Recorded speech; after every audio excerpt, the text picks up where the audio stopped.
داخل مصر؟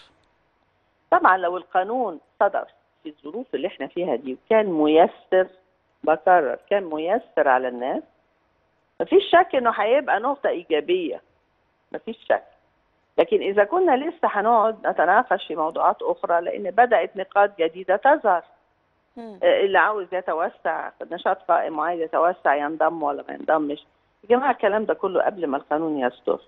ما نقدرش نرجع دلوقتي ونبتدي نطلع نقاط في القانون ونناقشها من تاني، خصوصا في ظروف صعبة جدا على المستثمرين. يعني ارتفاع في تكاليف الإنتاج عشان ارتفاع الدولار، ارتفاع في سعر الفايدة، ارتفاع في الغاز والبنزين، يعني الظروف اللي بيشتغلوا فيها المستثمرين وخاصة الحاليين صعبة. فلازم ننتهي من القانون ده وما نقعدش كل يوم نطلع حاجة جديدة نفكر فيها.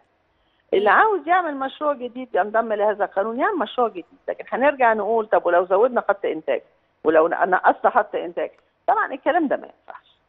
خصوصا زي ما بقول لحضرتك القانون ده خد وقت طويل قوي. احنا دلوقتي المفروض التركيز الكامل على اللائحه التنفيذيه ده تطلع سهله وسلسه وممكنه التطبيق وما تبقاش فيها برضو علامات استفهام. يعني في بعض النقاط لسه برضو عايزه توضيح، زي نقطة مثلا تحويل الأرباح للخارج مثلا. دي نقطة عايزة توضيح لأنها برضو بتبتدي بجملة وبتنتهي بجملة إلى حد ما ممكن تبقى عايزة شرح. فعايزة أقول المفروض إن إحنا ننتهي بقى من هذا الكلام، لأن صحيح قانون الاستثمار واللائحة ما هواش كل حاجة في مناخ الاستثمار، لكن نقطة مهمة بنتكلم عليها بقالنا فوق السنتين يجب أن ننتهي منها بقى. نعم دكتورة بسنت، يعني كما تعلمي أن المهندس شريف إسماعيل شهد اليوم توقيع عقود تطوير وتنمية وتسويات للمنطقة الاقتصادية بقناة السويس بين الفريق مهاب مميش رئيس هيئة قناة السويس وأيضا الدكتورة سحر نصر، وذلك لإنشاء مصنع على مساحة تقدر ب 440 ألف متر بحجم استثمار يبلغ 5.5 مليار جنيه، بما يوفر من 5 إلى 6,000 فرصة عمل مباشرة وغير مباشرة. هذه الخطوة كيف تريها في ظل يعني قرب إصدار قانون الاستثمار الجديد؟ المناطق الاقتصادية الخاصة اللي هي زي منطقة قناة السويس دي مهمة قوي، لأنها الحقيقة بتبعد عن الروتين الحكومي واللخبطة اللي عندنا داخليا.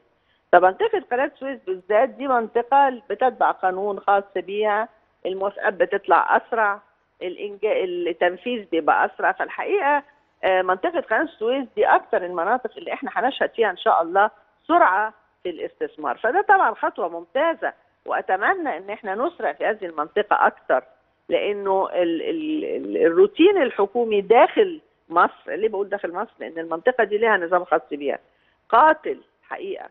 فالحمد لله إن احنا مضينا هذا العقد، وإن شاء الله يشتغلوا ويمضوا عقود ثانية في هذه المنطقة تخلق فرص عمل وتخلق فرص للتصدير وتحرك الاقتصاد شوية. فيما يتعلق بقانون الاستثمار الجديد، يعني هل له بنود معينة تتعلق بقناة السويس خاصة؟ لا حضرتك قناة السويس دي منطقة خاصة.